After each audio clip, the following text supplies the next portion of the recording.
Today we're going to be answering the question that every Escape from Tarkov streamer is sick of being asked, either because they don't know the answer or because it's not exactly something that can be answered to most people's satisfaction quickly. Why does the stream look all pixelated? Well, the answer is compression. Anyway, thanks for watching the video, guys. Remember to smash that like button and subscribe. Alright, I'm obviously just kidding.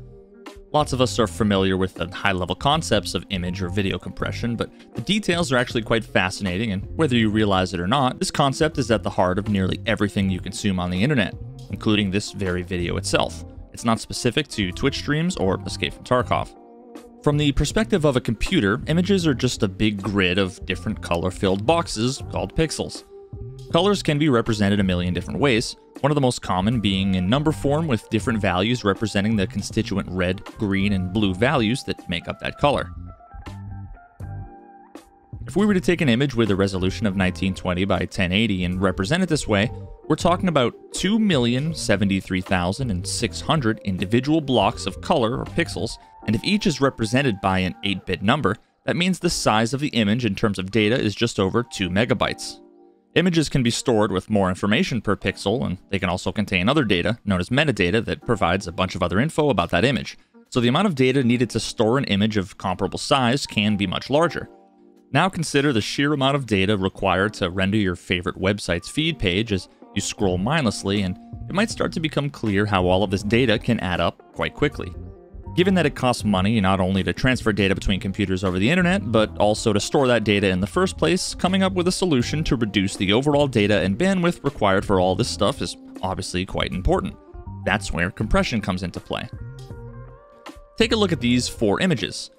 The one on the upper left is the original JPEG, and at its current scale is about 700 kilobytes. The one on the upper right, I used Photoshop to export it at the same size, but at 90% JPEG quality, which brought the file size down to about 500 kilobytes. Now doing the same at 50% quality brought the file size down to just 170, and at 25%, we made it all the way to only 100 kilobytes. Think about that.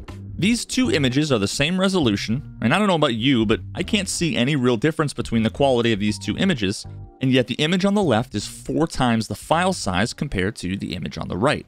So how the hell do we do that?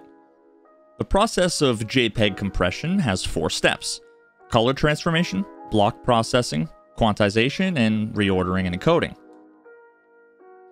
Color transformation is the process where RGB color data that I talked about before is divided into 2 parts, called luminance and chrominance, effectively brightness and color.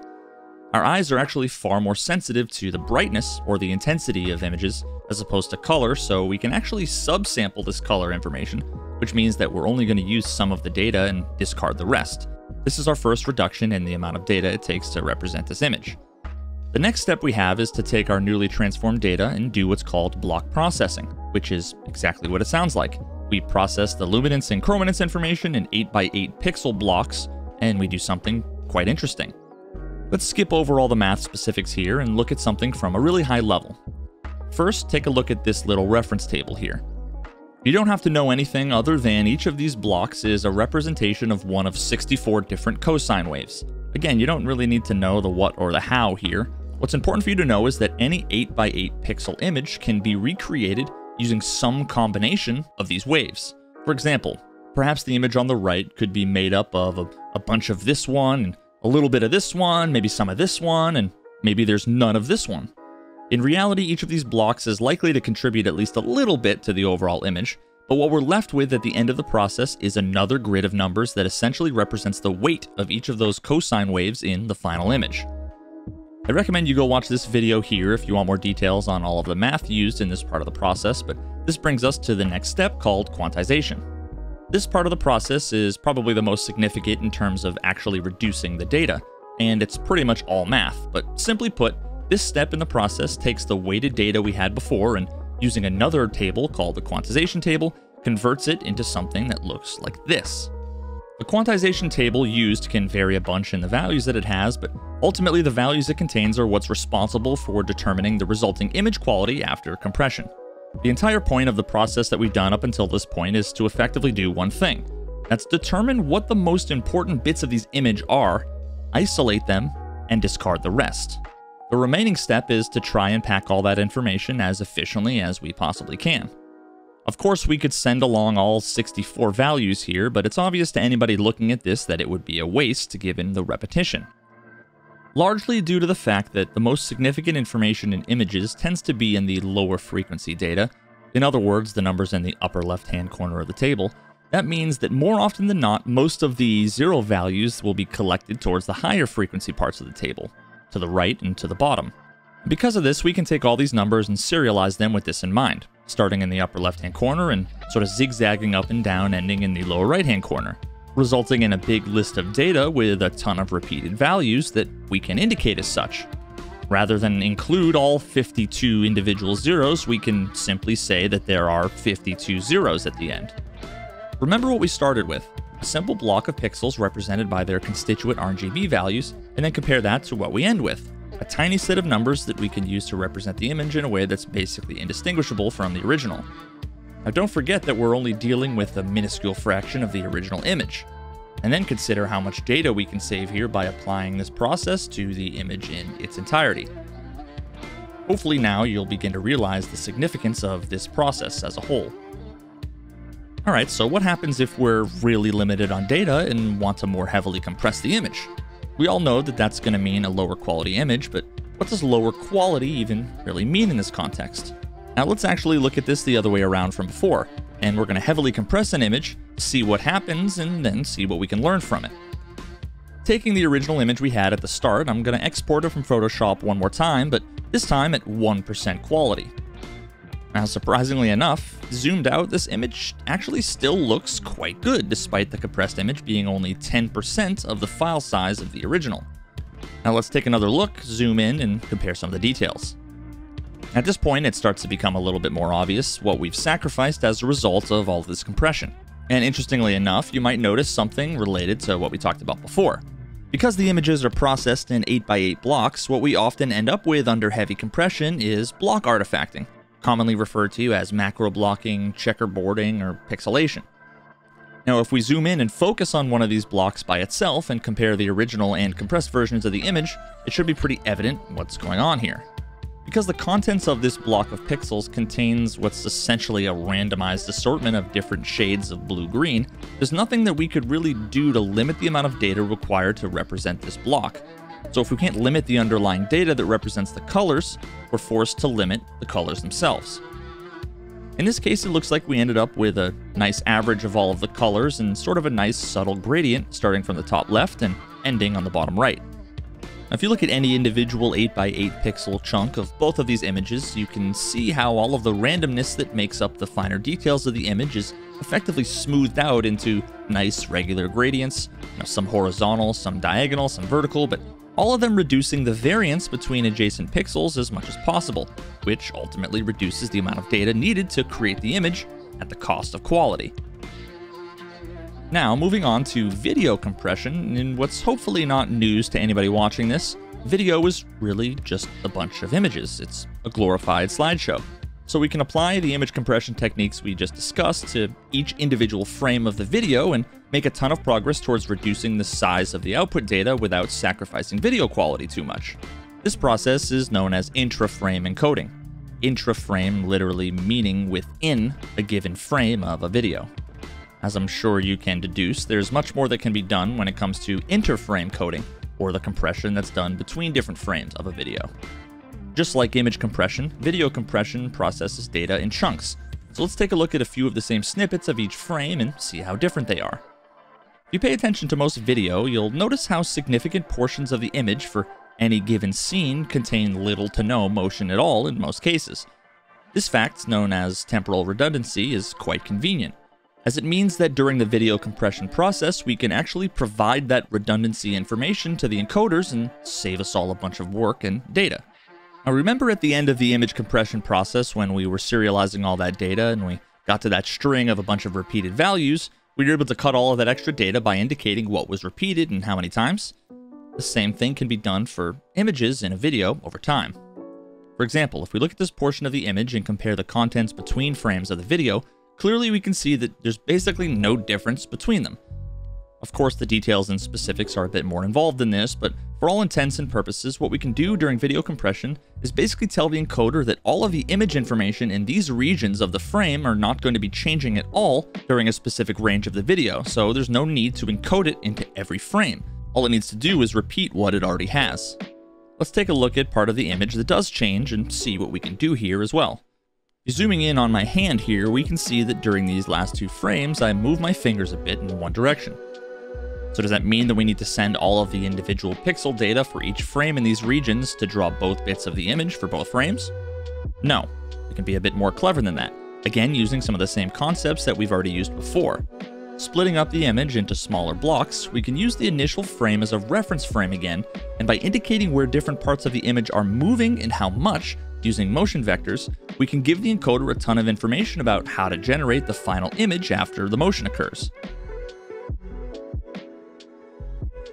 So, now that we have a pretty good idea how we're able to reduce the amount of information needed to store and transfer video, not only within individual frames of that video, but also between them, let's bring this back to what you're all likely here for and apply what we've learned about images and video to live streaming Escape from Tarkov on Twitch. First things first, let's talk a little bit about bitrate. For those unfamiliar, it's exactly what it sounds like, the rate at which bits, or data, is transferred, in this case, over the internet. I always like to think about bitrate very much like the flow of water through a pipe. The higher the bitrate, the larger the flow of information. But much like plumbing, the actual flow of water isn't determined by how much water pressure we have at the origin, it's determined by the size of the pipes along the way.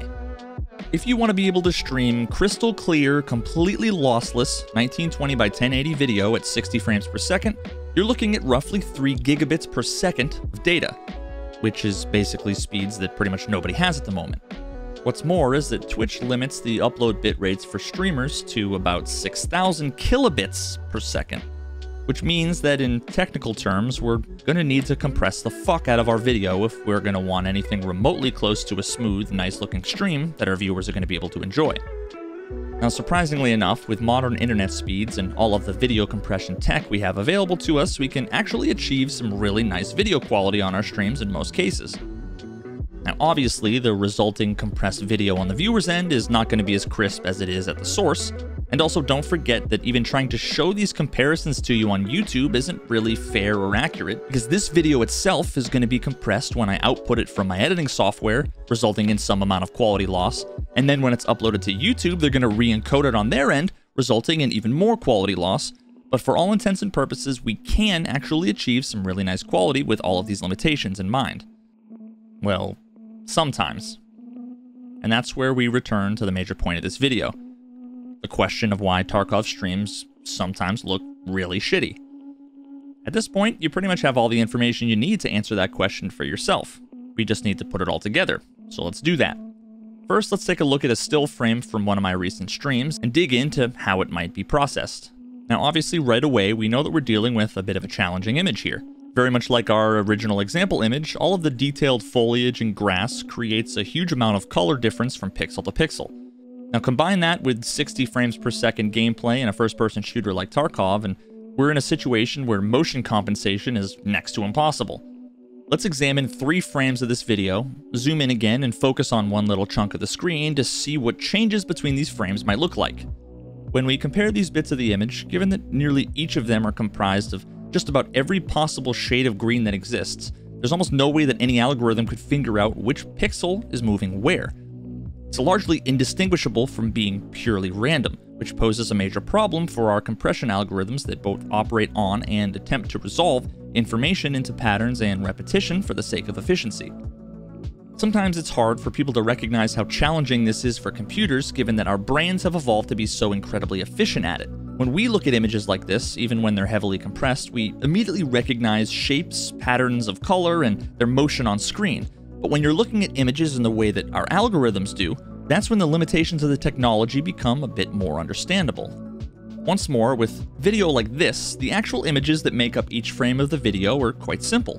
When comparing the differences between adjacent frames in the video, very little is actually changing between each, and the things that are changing in ways that are consistent and easily describable. All of these things mean that if we're clever with how we formulate the data, we can discard massive amounts of information that's redundant during compression and not lose any discernible quality in the process. And then, with video like this, the actual images that make up each frame of the video are incredibly complex. When comparing the differences between adjacent frames in the video, almost every single pixel is changing between each, and the things that are changing in ways that are not predictable and effectively random. All of these things mean that pretty much no matter what we do, if we want to keep the data size anywhere near reasonable, we have to effectively replace massive amounts of non-redundant information with more efficient alternatives during compression, which results in losing quite a lot of quality in the process. And then, of course, we're reminded about that 6,000 kilobit per second bitrate limit. And then that's basically where we give up all hope. Not only does the encoder struggle to compress each individual frame to be small enough to fit through the pipeline, but we also need to send every single frame pretty much in its entirety at the same time, requiring our encoder to account for this by compressing the individual frames even more so they can all fit. That is, until you press Tab to open up the menu, which covers up all of that foliage confetti with a semi-opaque black layer that smooths it all out, and once the encoder recognizes that it's no longer choking on its own tongue, it catches its breath and can relax a bit on that super aggressive compression, and all of a sudden, the image quality comes back. Now, to wrap up, let me address a couple other common questions related to this stuff that I get asked a lot. First, why is this problem unique to Tarkov? The answer is it's not. The same issue will exist on any stream playing any game that has fast motion and environments with tons of colors, high contrast, and other forms of image complexity. Next, is there something about the green of the trees and the grass that makes it worse? As far as I know, no. If Tarkov had a mostly blue underwater level with tons of bubbles and lots of highly detailed multicolored coral and fish everywhere and you could swim and look around quickly, the same thing would happen. It just so happens that all of Tarkov's outdoor areas are, compared to most of the indoor areas, much more complex, along with being much more green. Moving on, why is it that painkillers make the problem worse?